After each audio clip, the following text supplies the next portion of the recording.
Hey everyone, Mark here with the Government Vault.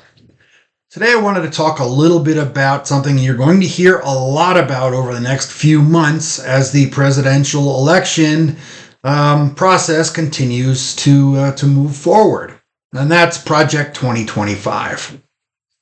At its heart, Project 2025 is really a return to Christian values, traditional Christian values that the country was founded upon.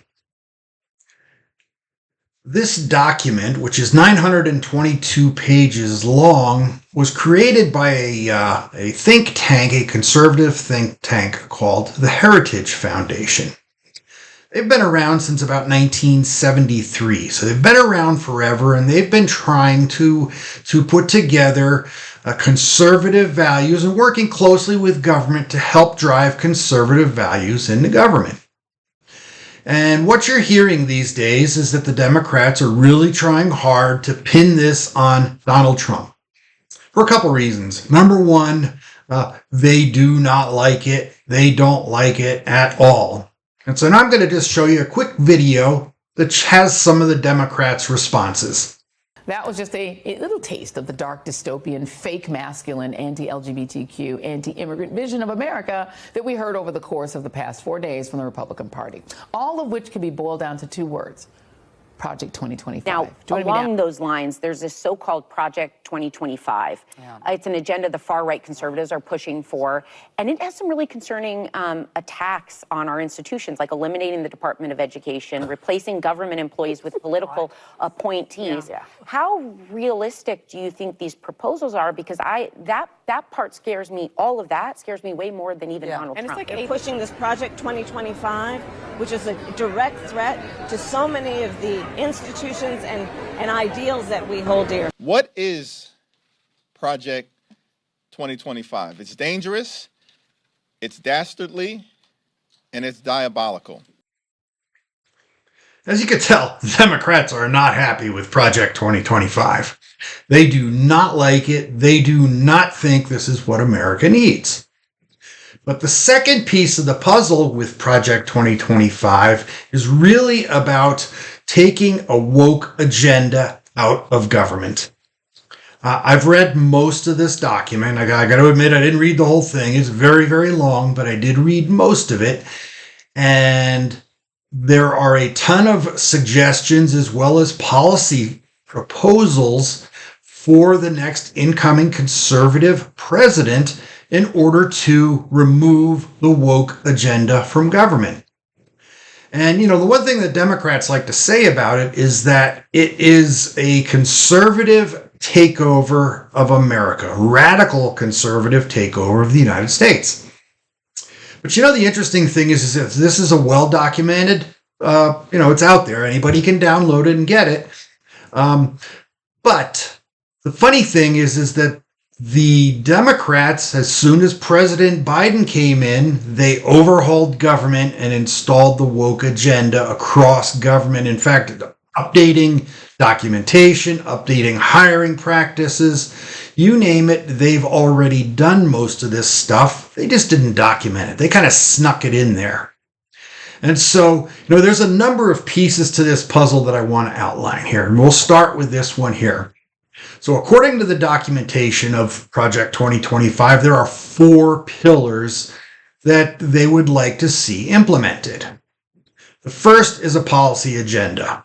And that is really the document that is out there that you can download. Mandate for Leadership, it's called. And it is chock full of suggestions across all pieces of federal government, from the Department of Education, Department of Homeland Security, the Army, the Navy, Marines, you name it, it's in there. And they've got suggestions for what's wrong with it. And I think there's a lot of things that both Democrats and Republicans could agree upon that are broken in many of these agencies. But also, it's about helping to take these bloated, agenda-driven agencies, which have grown and grown and grown. They never shrink. Very rarely do they shrink. and turn them into more purpose-driven agencies and return these things to the American people. The second piece of it that they're really upset with is a personnel database. And that's essentially calling it a LinkedIn-style personnel database where people can essentially apply for a job to help implement this. What the concern and some of the criticisms are about this is that they're going to take career, civil servants who are working in the government, often called the deep state, and they're going to replace some of these people. And the piece of the puzzle that's interesting about that is that as I was reading through that document, almost everybody, over 99% of people during their performance reviews within the federal government are given a successful rating. 0.3% are given less than or unsuccessful, and only 0.1%. Now, I worked in the corporate world for a lot of years, and that was not the way it worked there, where everybody gets a raise every year, and there's really no performance data at all used in those evaluations because everybody gets the same rating. The third pillar is for training. We want to bring all these new people in, get them trained on how to best implement all these new policies. And then finally, they've got a 180-day playbook about how exactly to implement this big behemoth of proposals that they've got. And it's big, and there are a lot of proposals in there. But honestly, some of them I think are worth looking at. Some of them, probably not. But there's a lot of them in there. So the other piece of the puzzle is that there are 4 what they call promises or conservative promises to America that this is what they're trying to accomplish with this documentation. And the first is restore the family as the centerpiece of American life and protect our children. With protect our children being a very key piece of the puzzle. And one of the things that I read about in this was that over 40% of families are single mother families or single parent families. And with some sectors of the public, up over 70%. So 70% of people in those sectors are born into families without a father. And that's one big piece of their puzzle is that they are saying is that fatherless children are primarily what some of the problems are. Getting fathers more engaged with their families and being married families is a big piece of the puzzle. So the second piece is actually let me go back to the first because I forgot a little piece about protect our children, because they also want to take some very, very big steps about how to protect our children from things like gender reassignment and sexual orientation and transgenderism and a lot of the things that you hear about that they are teaching kids in school at a very, very young age. And, coming from a religious background, I can understand their thinking along these lines about how they would like to help take care of why this is a problem. And quite honestly, it is. They're pushing this stuff way too young, and no kid under the age of 18 should ever get any kind of a puberty blockers. That's just crazy. Wait till they're an adult. You want to do that stuff, knock yourself out. But when they're children, they really want to help protect these kids from these types of behaviors. The next one, as I started to say before, is dismantle the administrative state, or what they would call the deep state. There are people entrenched in government who have been there for years and years and years who, quite honestly, are not doing much. The bureaucracy within government is crazy. You could use DMV. When was the last time you went to DMV, and how satisfied were you when you went there? It's one of the jokes that everybody talks about.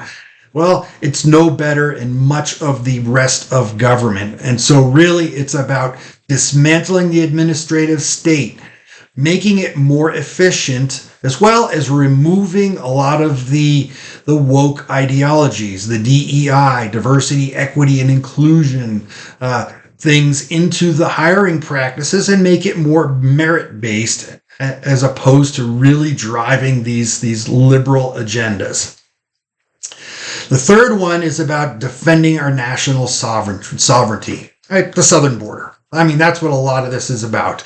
Let's stop all the immigration that has come in over the last 3-4 years of the Biden administration. It is absolutely out of control. It is going to cost the American people trillions of dollars by the time we're done. You know, these people need places to live. They need food. They need this. And so part of it is actually a big push to upgrade and change the immigration system, boost up the border, complete the wall that President Trump used to talk about, and also have mass deportations of many of the people that came across during the Biden administration. And then finally, secure our God-given individual rights to live freely. And what that is all about is really taking control of your own lives in order to build the life that you would like without administrative overhead. And one of the things they talk about is like school boards and going to school board meetings where people are arrested for complaining to school boards about the education that their kids are getting. And so it's really about returning the ability for American citizens to run their lives as they see fit and take the administrative state out of it with their woke agendas. And so I put together a quick list of some of the key proposals, and there's a lot more in there, but some of them are huge. And the first is dismantle the Department of Education. And I think that there's a case to be made for this. I'm not going to say I'm 100% on board, but I do think that it has gotten out of control and that a large piece of the Department of Education is really doing harmful things to kids, and I think we can do a lot better. The next one is to dismantle the Department of Homeland Security. That was built during the first Bush under a second Bush administration after 9/11. And so, there's been a lot of things done with Homeland Security. They've rolled up a ton of stuff. It's become extremely bloated.